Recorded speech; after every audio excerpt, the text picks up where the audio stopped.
Uh, okay, with all that said, we're going to dive in. Actually, have a special treat for you all today.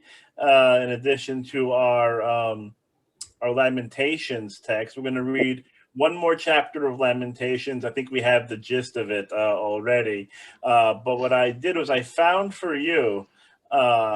It's an interesting read. It's a midrash on Lamentations from Lamentations Rabba, which is a fascinating narrative that's really intricately woven together, sort of in a story form. So I thought that'd be fun for us to take a look at today. It's very, ingenious in my opinion, sort of use of text and rabbinic creativity, rabbinic imagination. So we'll finish up, the last chapter of Lamentations, then we'll dive into the midrash and hopefully get through it because it is a little bit of a long run.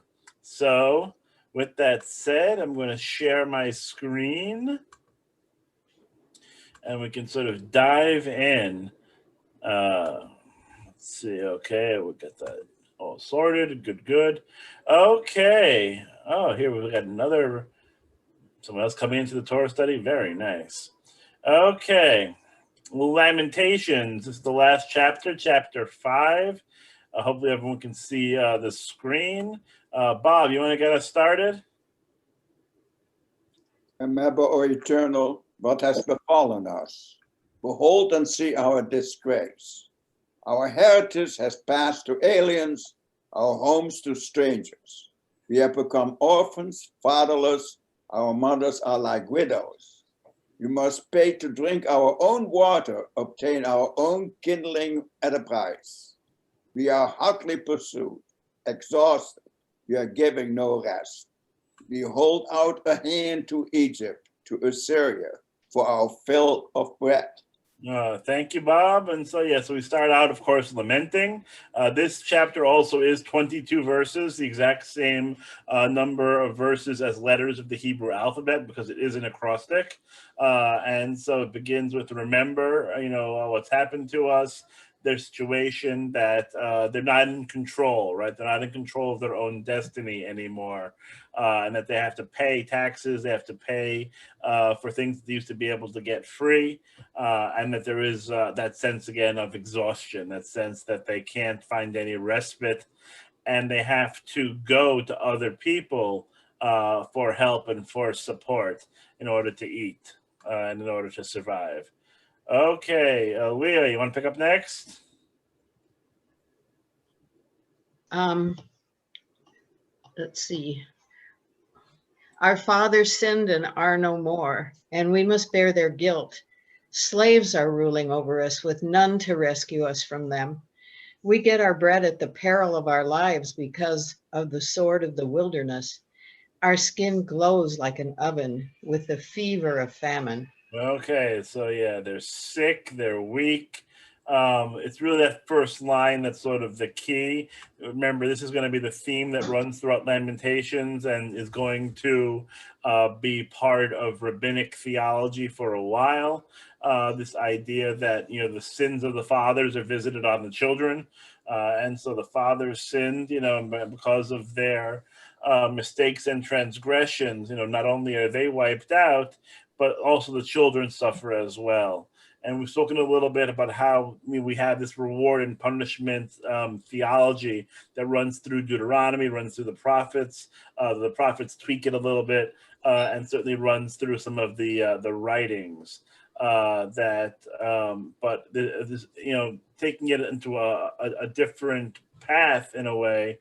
While maybe we don't want to translate that anymore as literal, we do know that the actions sometimes of our parents, our grandparents, might have an impact on us today. That there is some nature versus nurture that, as part of our growing up, our experiences with our parents, our grandparents help shape us, in some way.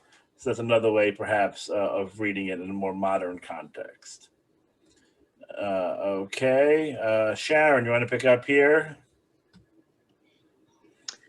They have ravished women in Zion, maidens in the towns of Judah. Princes have been hanged by them. No respect has been shown to elders. Young men must carry millstones. and youths stagger under loads of wood. The old men are gone from the gate, the young men from their music. Yeah, and so remember in the very beginning of Lamentations, we had this idea of this bustling city that is now quieted, right? That is now desolate. And so there's a lot of violence as we see. These young men, these youths are now having to work very hard and carry, stones and wood and just sort of suffering through it. And there's no chatter, you almost picture the old men at the gate, sort of the people at the door of the shul, in a way, or, like there's people kibitzing outside and so just, shooting the breeze. And the young men who were out playing guitar and, drumming outside, they're gone too. No one has any time for that anymore. Now it's a lot more work, a lot more stress, a lot more anxiety, and a lot more, so again, desolation. As we'll see in the next part over here. Gary, you want to pick up? Gone is the joy of our hearts. Our dancing is turned into mourning. The crown has fallen from our head. Woe to us that we have sinned. Because of this, our hearts are sick. Because of these, our eyes are dimmed. Because of Mount Zion, which lies desolate, jackals prowl over it. But you, O Eternal, are enthroned forever. Your throne endures through the ages. No, thank you for that. Again, so we have that, we go from one end of the spectrum, there's no joy and that's gone. The dancing becomes mourning, right? And so we have that sort of sad journey that we used to be happy and having fun and having a great old time. Every night was Hanukkah, and now things are sort of miserable and sad. That we used to be up here, we used to be doing really well, and now we're down here. And that is, again, because of the sins, because of things that we've done wrong. And now, Mount Zion, Jerusalem, this whole area, sad, quiet, isolated, lonely. Jackals, I'm guessing here metaphorical jackals, so the people who would scavenge, people who would, attack when you're weak, they are around. But never fear, God is here also. God is enthroned forever, even though things are really bad. There is, again, a hope, perhaps, for better times ahead. And which brings us right to the end of this chapter. Debbie Siegel, you want to pick that up over there? Okay. Why have you? Why have you forgotten us utterly, forsaken us all for all time? Take us back, O Eternal, to yourself, and let us come back. Renew our days as of old, for truly you have rejected us, bitterly raged against us. Take us back, O Eternal, to yourself, and let us come back. Renew our days as of old. Okay, thank you for that. That's the very end here of this chapter. So you might recognize this over here, this line, take us back, O Eternal, to yourself. We sing that every year at the high holidays. Hashivenu Adonai v'nashuva, right? And let us come back. And so that's this over here. This is verse 21.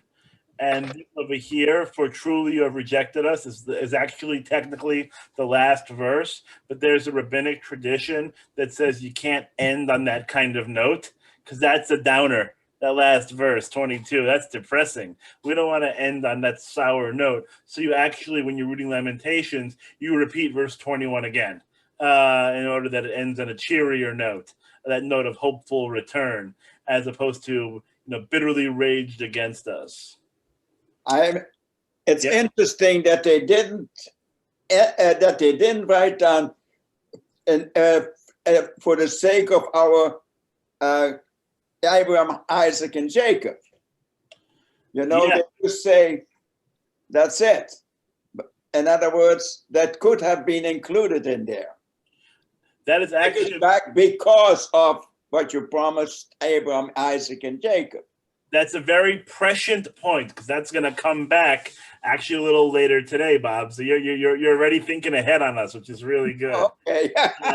No, that's perfect. That's really good because you're right that we often have these appeals to our ancestors, in these moments as well. Not for our own sake, but for the sake of those who came before us who've done great deeds. That's a very common trope that we have in prayer and in rabbinic literature. for the sake of our fathers, sake of our mothers, etc., etc. But no, not here just yet. But that will come up, which is excellent. Any other sort of questions on this? Before we dive into the good stuff? Okay. So, Lamentations Rabba. So, Lamentations Rabba is a midrashic compilation. So, it's rabbinic interpretation on the Book of Lamentations. Lamentations, as we mentioned, is 5 chapters. This book is actually really, really long. And so they do a lot of interpretation, a lot of trying to learn different lessons from the book. And so you almost have to picture these as little sermons, as little divrei Torah, that someone would take a verse, and say, how do we interpret this verse? How do we connect it? And so they would create a story. They would create an interpretation that links these different verses from Torah, from rabbinic, from the Bible together, and to create, again, a story, a little narrative. And so this from Lamentations begins actually with a verse from Isaiah, and you're going to see them interweave different prophetic texts into this narrative of Lamentations, of what were the circumstances that led to it, a little less maybe than the actual impact, the actual moment of destruction, and how different players react, most notably God. God goes on a journey here, both physical and an emotional journey, which I find fascinating. The idea of God going on an emotional, spiritual journey of self-discovery, which is sort of what we have in this text. So without me spoiling it, let's actually just dive into it and give it a read. Brahms, it's up to you.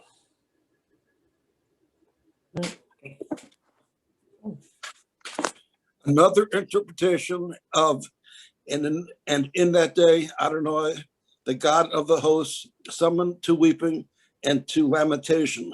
Okay, hold on, Tyler. Before you continue, I did want to mention one thing. For this text, I did not actually gender neutralize it, only just because it reads better this way. But certainly, obviously, even though you'll see some hims and he's here, obviously that's not a political statement here. It's just more that it reads a little bit easier, it reads a little bit better this way. Sorry, Tyler. Go ahead. Okay, summoned to weeping and to lamentation at the time when the Holy One, blessed be he, sought to destroy the temple. He said, so long as I am in its midst, the nations of the world will not touch it, but I will close my eyes so as not to see it, and swear that I will not attach myself to it until the time. You can't do it. Keep reading. Where am I? Right there. Sorry. I thought you.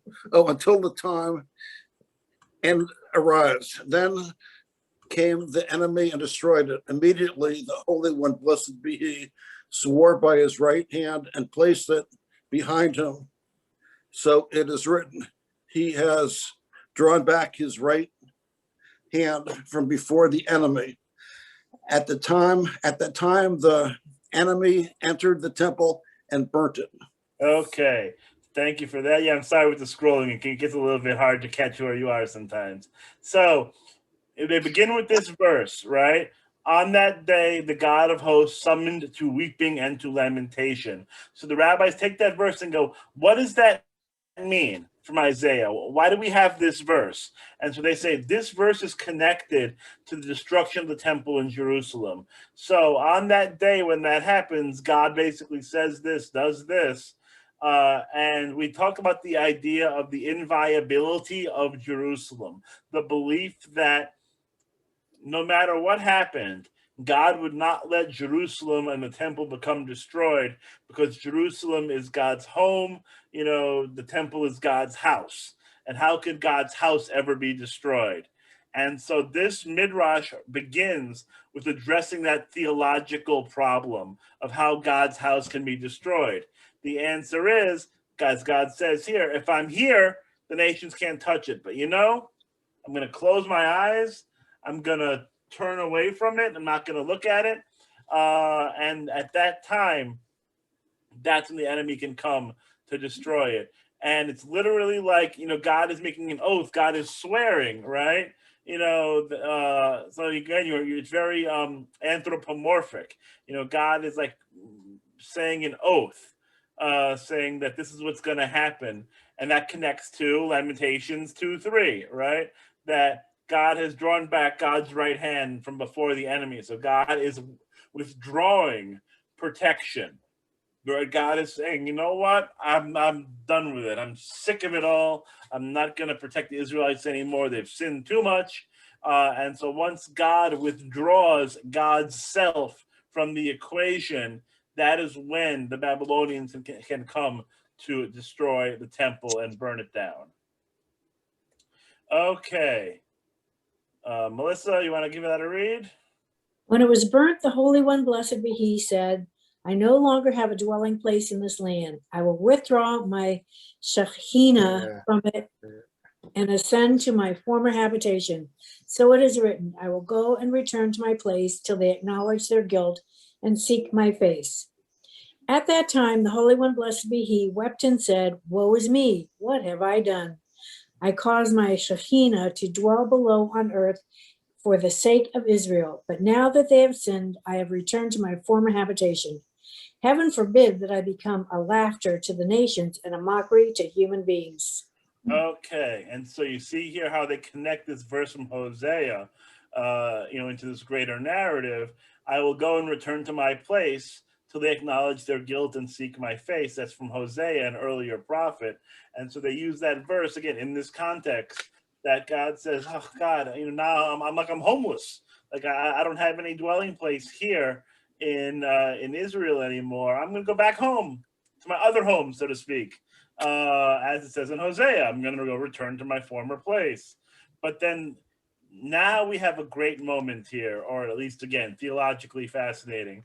God's crying here, right? God weeps. Why does God weep?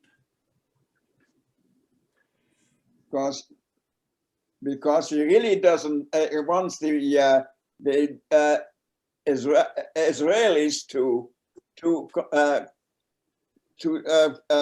ask for forgiveness. Wants them to ask for forgiveness. And, when I look at this, is he upset for the Israelites, or is he upset for himself, for God's self, so to speak, right? Like, it's like God made a mistake, but not the mistake in the Babylonians destroying Judah. God says he makes a mistake here because, I gave them this gift, right? I let my Shekinah dwell with them, and they screwed it up. But now I have to go somewhere different, and now it's like I made this mistake, and people are going to laugh at me and think that I screwed up by giving the Israelites this gift of the Shekinah, of God's presence dwelling, right? And now things are bad. Things are really rough. And to me, when I read it, it's like almost God is like in a pity party here. God is actually in human pity mode, right? He's coming off like a human. Very good. Exactly right. It's very human, right? And so God is just sort of like weeping and upset here, which is new, which is different. We don't have that, biblically. We don't have God weeping in the text. That's very, obviously a very human reaction, and it is so human that we have someone who notices this, right? Sandy, who notices this? Let's give us a read. Oh, okay. At that time, Metatron came, fell upon his face, and spoke before the Holy One, blessed be he, sovereign of the universe. Let me weep, but you should not weep. He replied to him, if you do not allow me to weep now, I will journey to a place which you have no permission to enter, and I will weep there, as it is said. But if you will not hear it, my soul shall weep in secret for pride. Okay, and so they're linking this Jeremiah text here. Metatron, okay, just a little angelic 101 here.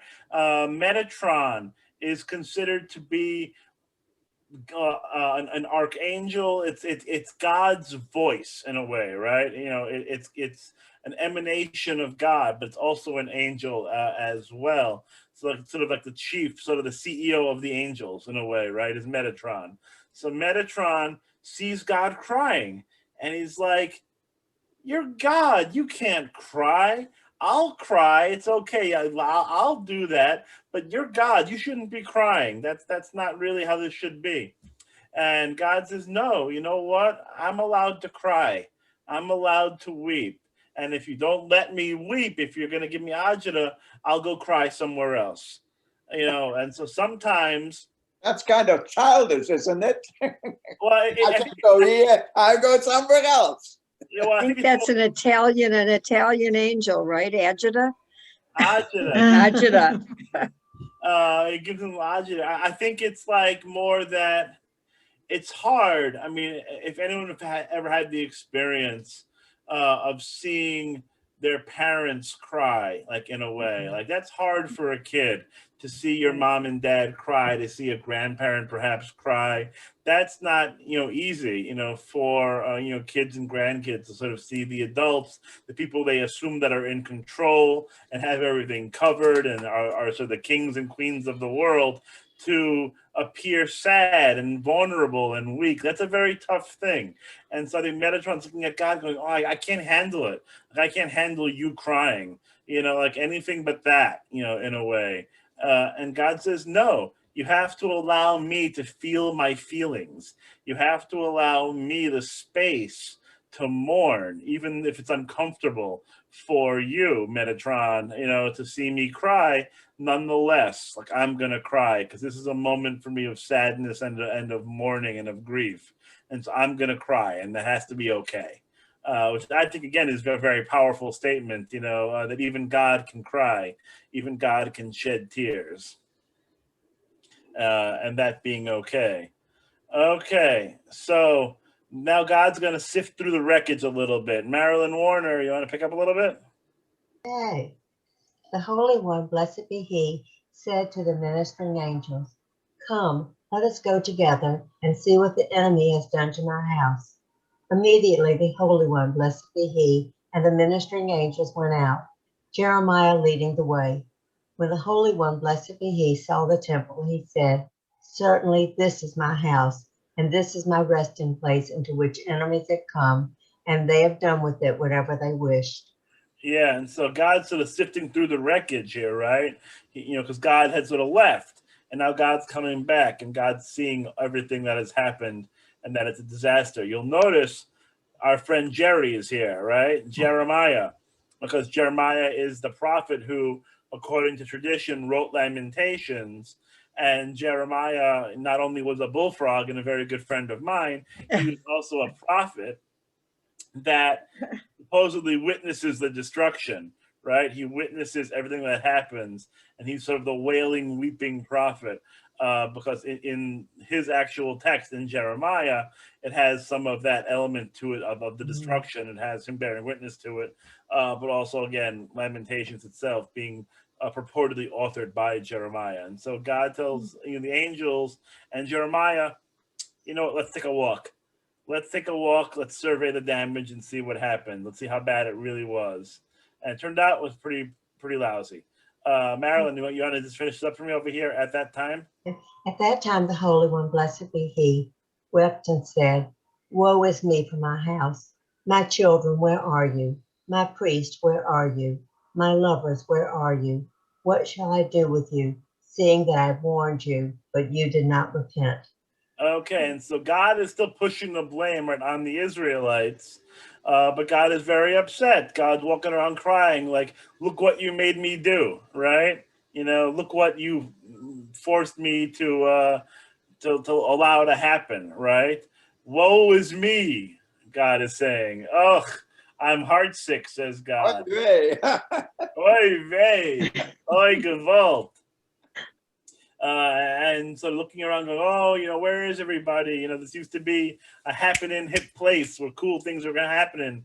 And now it's sad, it's desolate, it's lonely. What shall I do now?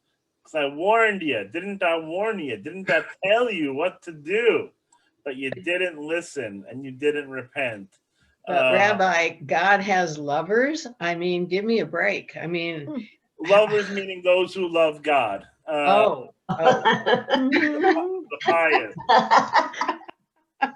the righteous. Okay. Yeah. That's a different text. That's a different study. That's next week. We do a forum coming up. So, yes. Okay. So, Linda White, do you want to pick up here?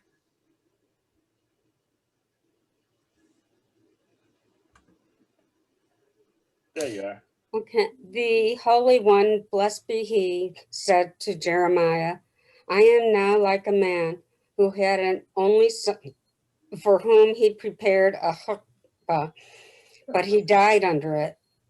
Do you not feel anguish for me and my children? Go, summon Abraham, Isaac, and Jacob, and Moses from their sepulchres, for they know how to weep. He spoke before him, sovereign of the universe. I know not where Moses is buried. The Holy One, blessed be he, replied to him. Go stand by the bank of the Jordan and raise thy voice and call out, son of Amram, son of Amram, arise and behold, thy flock with enemies have devoured. Okay, so now we're taking a little turn here. Okay, now we're going to have a little fun because God is mourning and God is sad. When we're sad, when we're mourning, sometimes it's really comforting. Oftentimes it can be really comforting to be amongst friends, right? To be amongst family, to be around people who might know and understand what we're going through. And so who does God turn to when God is upset and God is mourning?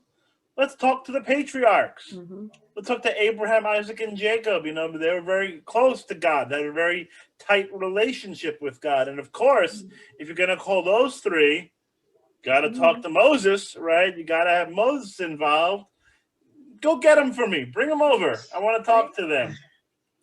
For they know how to weep, right? They know how to experience their emotions. They know how to cry out. They have all experienced, each and every one of them, right? Hardships in different ways. When we read through the Torah, we know that Abraham, Isaac, and Jacob and Moses all suffered, right? They all went through very challenging times. And so, again, maybe they can help out a little bit. Maybe they can provide a source of comfort, you know, in a different way, because when we've gone through those experiences, it makes us more capable of reaching out and helping others, right? Because there's a sense of empathy, a sense of unity, sort of, in a way, like the suffering heart, you know, can connect to someone else who is suffering in a different way. Okay, Rob, I have a question. Sure. In a more modern version, would the matriarchs be called, would he ask for the matriarchs also? Oh, we're going to get there, hopefully by 8 o'clock. We'll get there. Okay. Because that is a very important point, and one that we're going to, I think, actualize towards the end. We're really on the ball today. I think we really have a good sense of where some of this is going. Excellent. Okay, so God calls the big three, you know, and Moses to come along. And of course, there's a great line here, which is a little bit of rabbinic dry humor about Jeremiah basically saying, you know, hey, how am I going to get Moses? Where's he buried? No one knows, because God, in the end of Deuteronomy, God is the one who buries Moses. You know, God is the one who sort of takes, you know, Moses and buries him. And we don't know where Moses is buried even today, with the idea being that we didn't want to create a shrine, you know, to Moses to elevate him in that way. So only God knows where Moses is buried. So Jeremiah can't find him. Jeremiah has to say, God, where is he buried? So, well, you know what? Go to the Jordan, call him, he'll come. You know, just give him a shout, and he'll arise. So that was a little rabbinic dry wit there. Okay. Let's see here. I see Elizabeth Greengold is on, but she's muted in the picture. Are you there, Elizabeth? Yeah, How you doing? good. Good. You want to give a little read? All right. Let me just, yeah. Okay. All right. Then there and then Jeremiah went to the cave of Machpelah and said to the patriarchs of the world, "Arise, for the time has come when your presence is required before the Holy One." Let me just get that.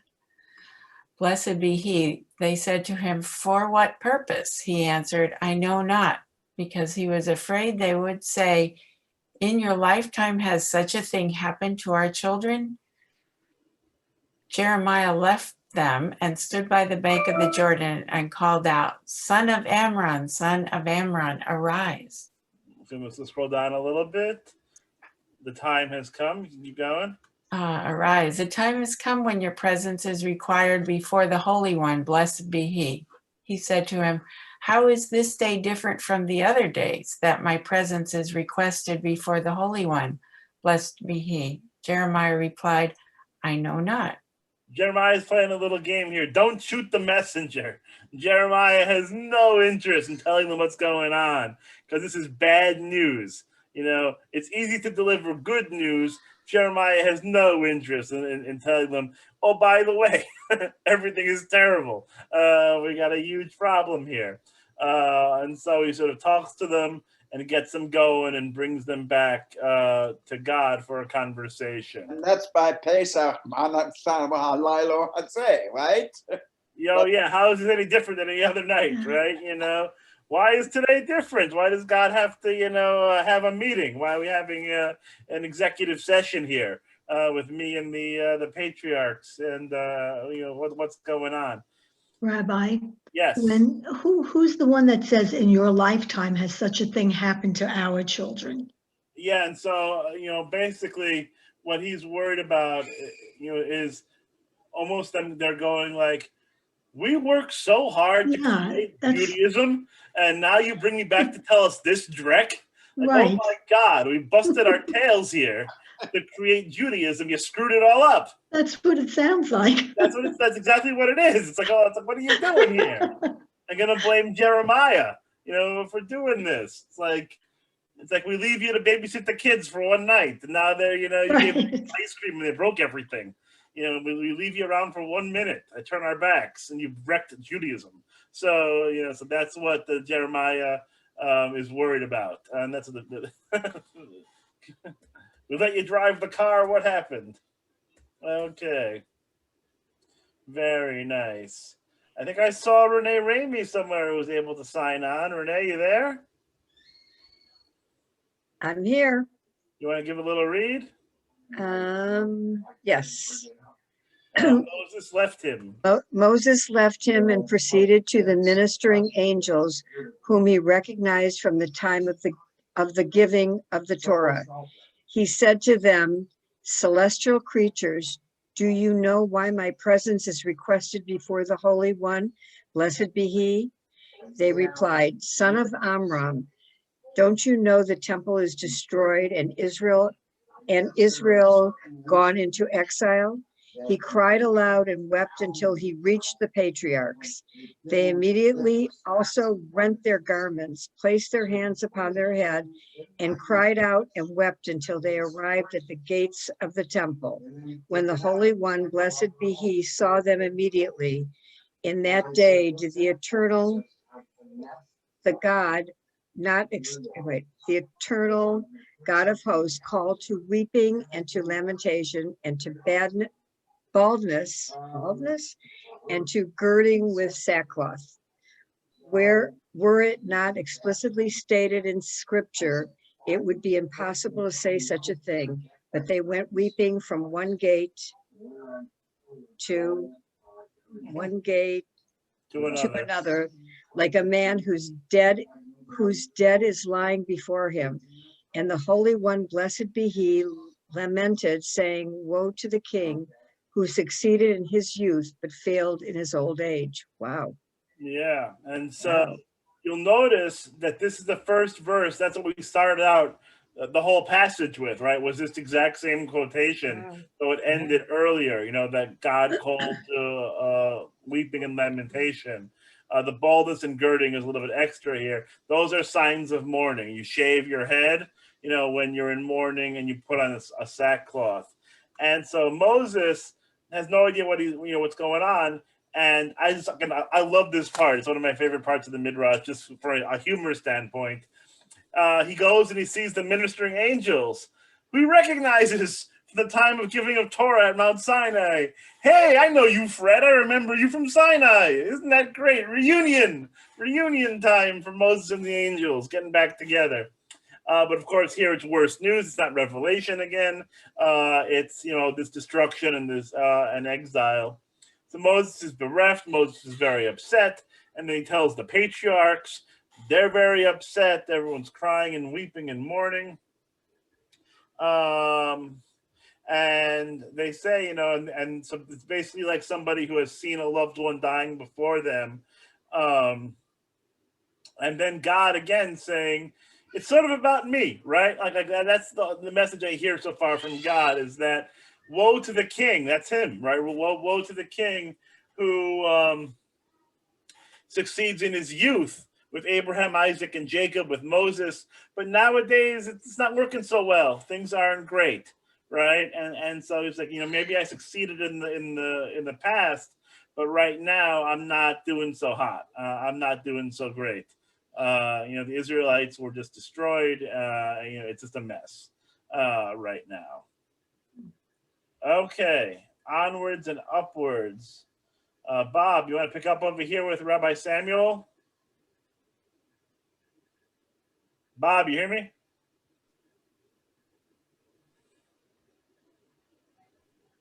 I'm not sure I got Bob. Sharon, you want to pick up over here? Rabbi Samuel B. Naaman said, when the temple was destroyed, Abraham came weeping before the Holy One, blessed be he, plucking his beard, tearing his hair, striking his face, rending his garments, with ashes upon his head, and walked about the temple, lamenting and crying. He spoke before the Holy One, blessed be he. Why have I been treated differently from every other people, that I have come to this shame and contempt? When the ministering angels saw him, they also composed lamentations. Oh, wait a minute, where am I? All right, hold on. I know, it gets... They composed lamentations. Got it. Arranging themselves in rows like mourners, and saying, highways are desolate, wayfarers cease. A covenant has been renounced, cities rejected, mortal man despised. Woe and terror, alas, sadness and despair, etc., etc., etc. There's a lot of that right here. And Abraham's like, I can't believe I have to see this. This is terrible. You know, cursed be the day, right, in a way that I've seen something so terrible. We're going to skip ahead a little bit. I did a little editing just for the sake of clarity and time. But now Abraham and God are going to be in a face-off, right? Abraham and God now are going to have a little tete-a-tete in this moment, because Abraham is not amused. Abraham's like, look, you know, like you and me, God, we were a team. We started this whole thing, and now it's a mess. You know, it's just a disaster. So he and God have a little discussion here, a little conversation. So, Leah Conway, you there? You want to give a little read? Okay. Abraham spoke before the Holy One, blessed be he. Sovereign of the universe, why have you exiled my children and delivered them over to heathen nations who have put them to all kinds of unnatural death and destroyed the temple, the place where I offered my son Isaac as a burnt offering before you? The Holy One, blessed be he, replied to Abraham, your children sinned and transgressed the whole of the Torah and the 22 letters in which it is composed. And so it is stated, hark, all Israel has Give me a second. Oh, Israel has, okay. Transgressed your law. Abraham spoke before the Holy One, blessed be he, sovereign of the universe, who testifies against Israel that they transgressed your law. He replied to him, let the Torah come and testify against Israel.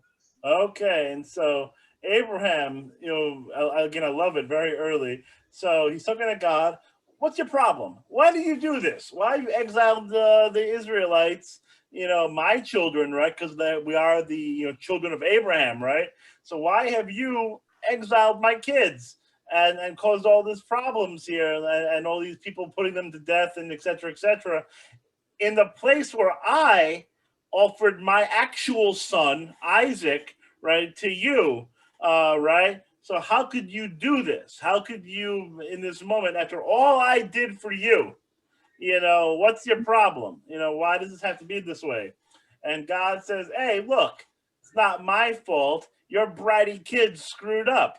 Your bratty kids transgressed the Torah, right?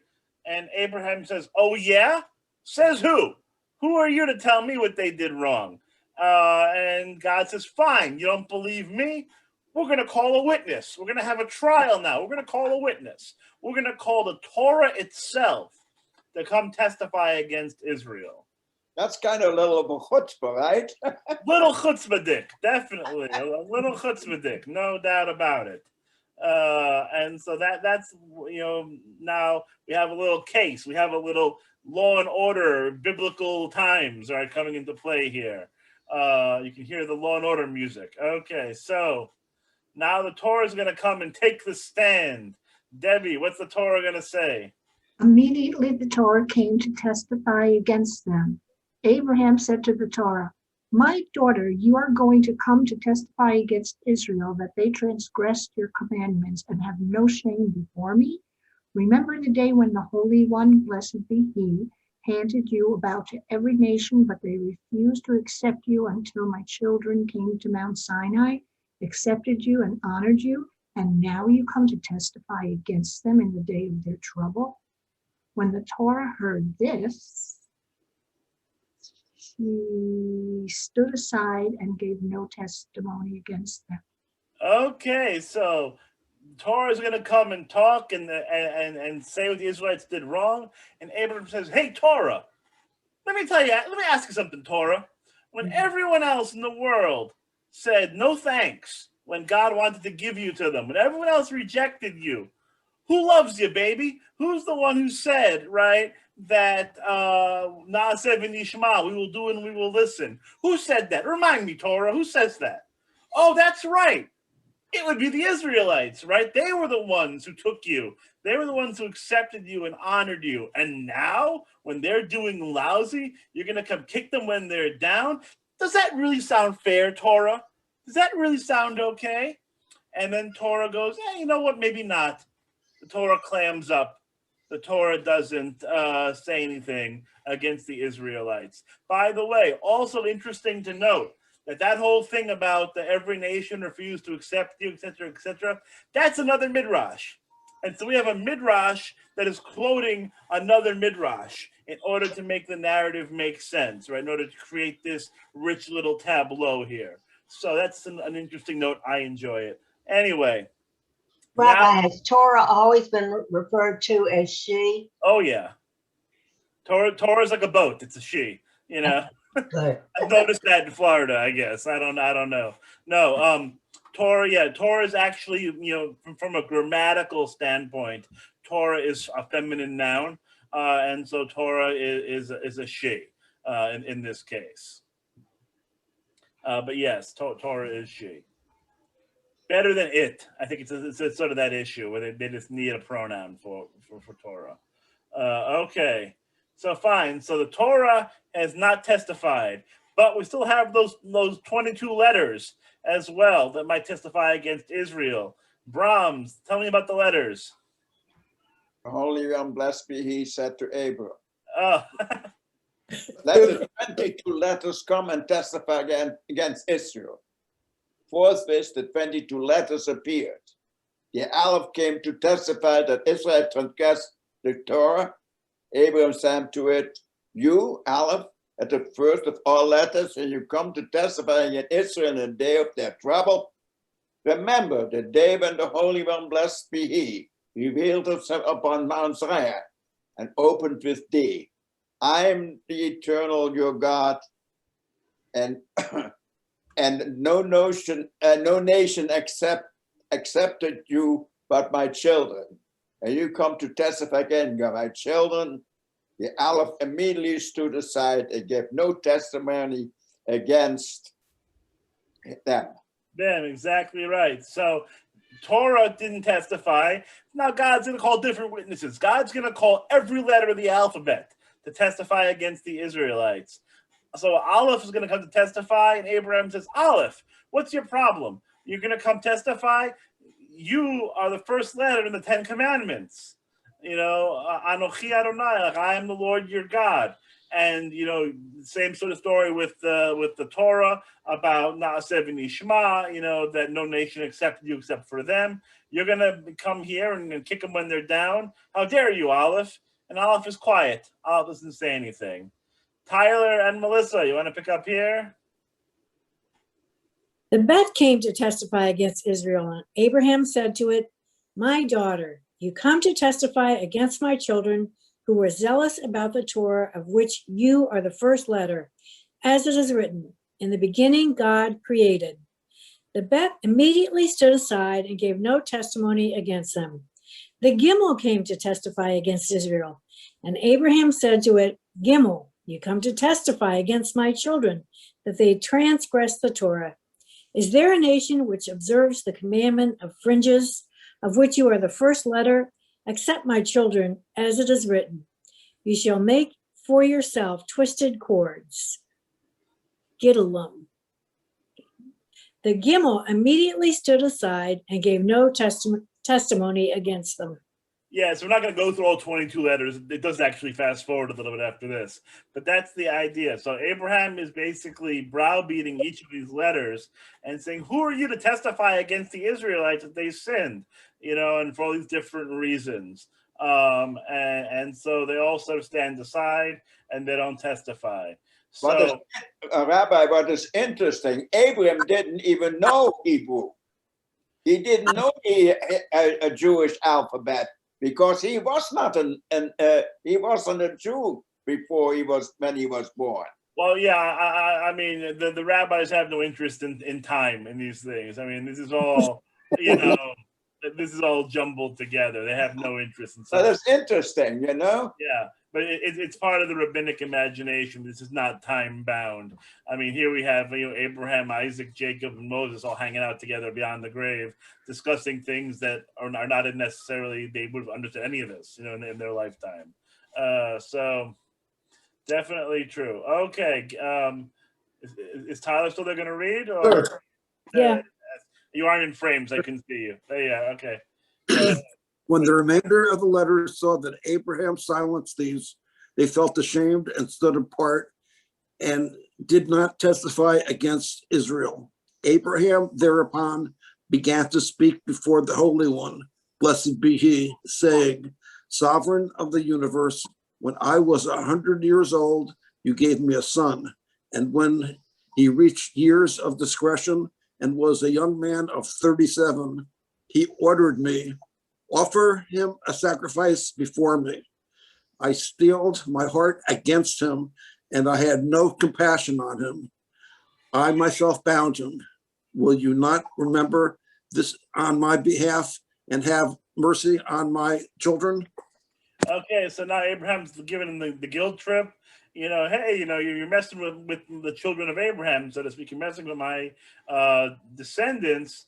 And what about me? I gave you one of my kids almost, right, for the Akedah. And this goes back to what Bob had said in the beginning, and before we even got here, about calling upon our ancestors, right, on their sake, on their merits, on their legacy to help us out today.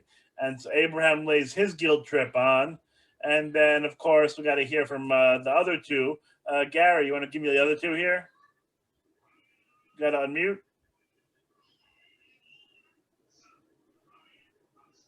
There you go.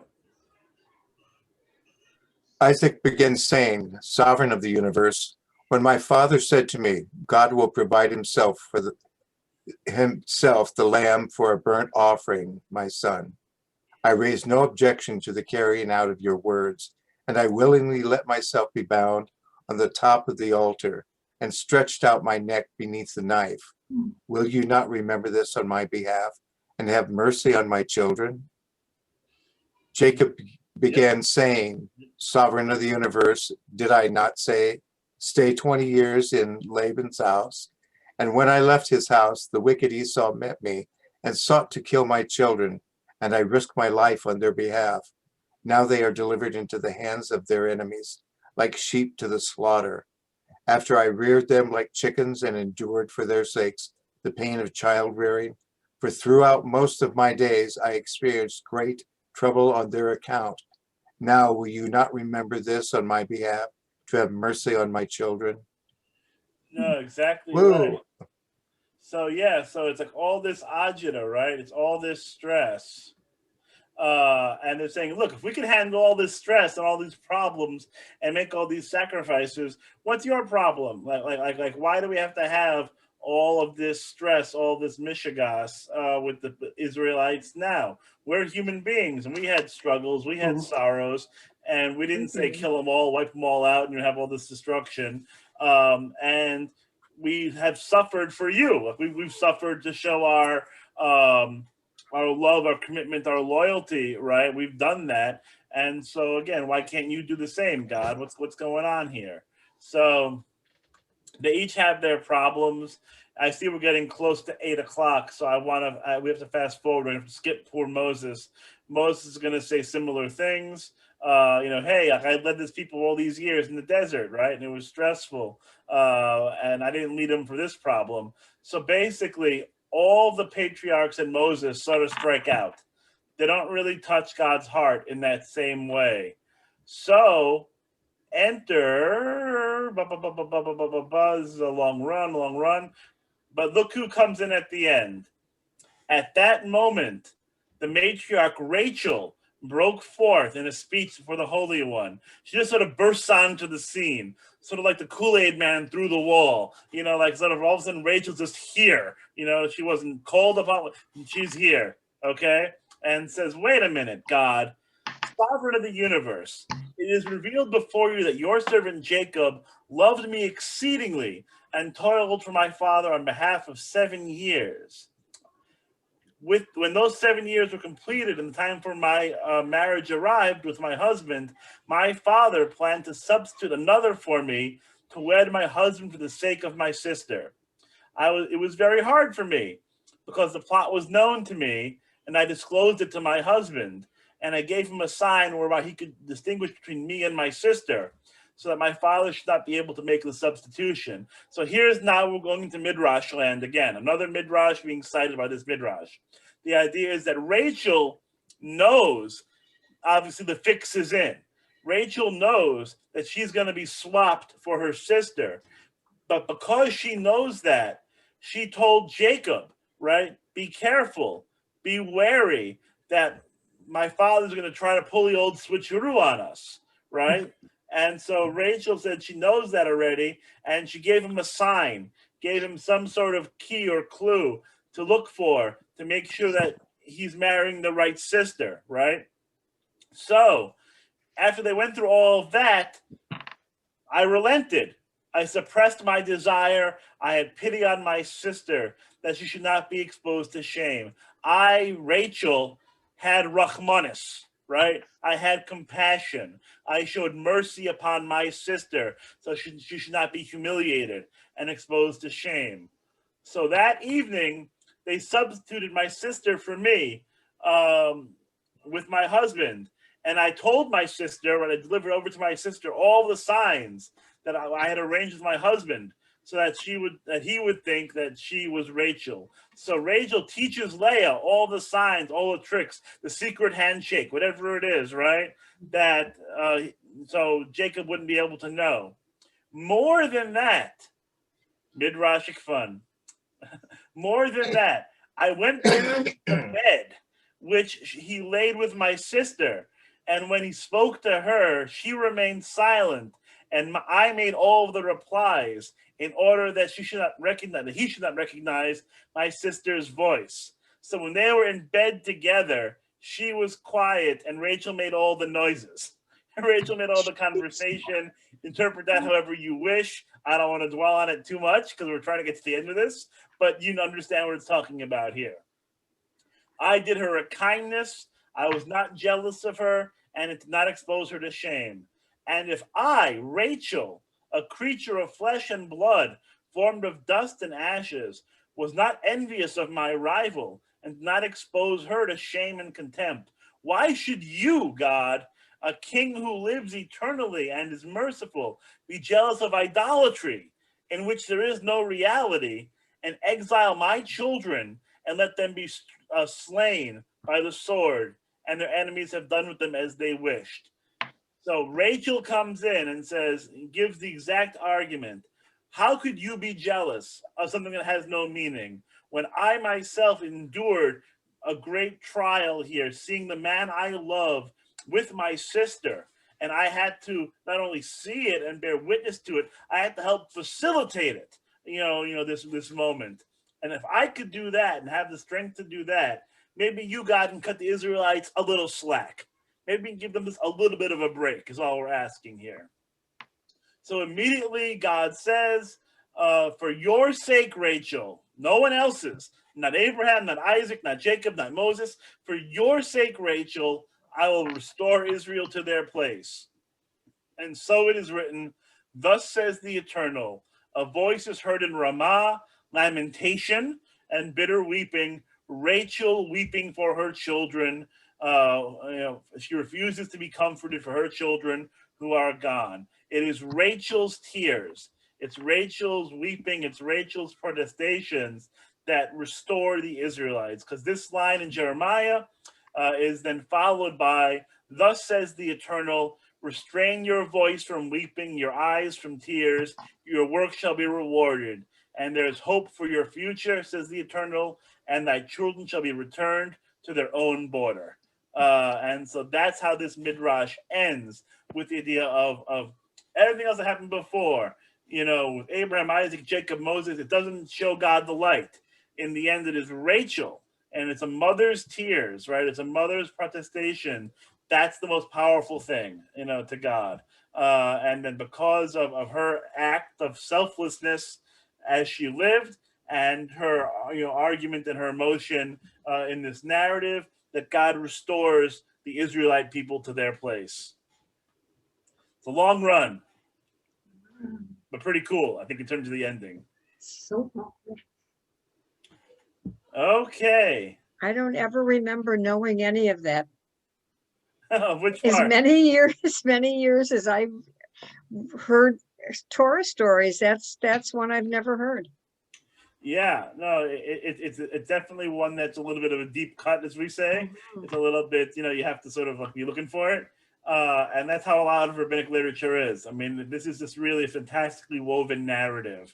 And it gives, again, God that journey from anger to sort of self-pity to compassion, to the Israelites. And so God moves on a spiritual and emotional journey, which is why I love that idea of an anthropomorphic, sure, but really more an anthropopathic God who experiences human emotion and is going through these stages of grief and anger to forgiveness and acceptance.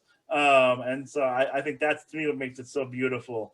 And the words of our ancestors, coming into play, but it is Rachel who is not in the text at all until the very end. It is her words, it is her voice that is hearkened to, and her voice that leads to the redemption of the Israelites. Cool beans.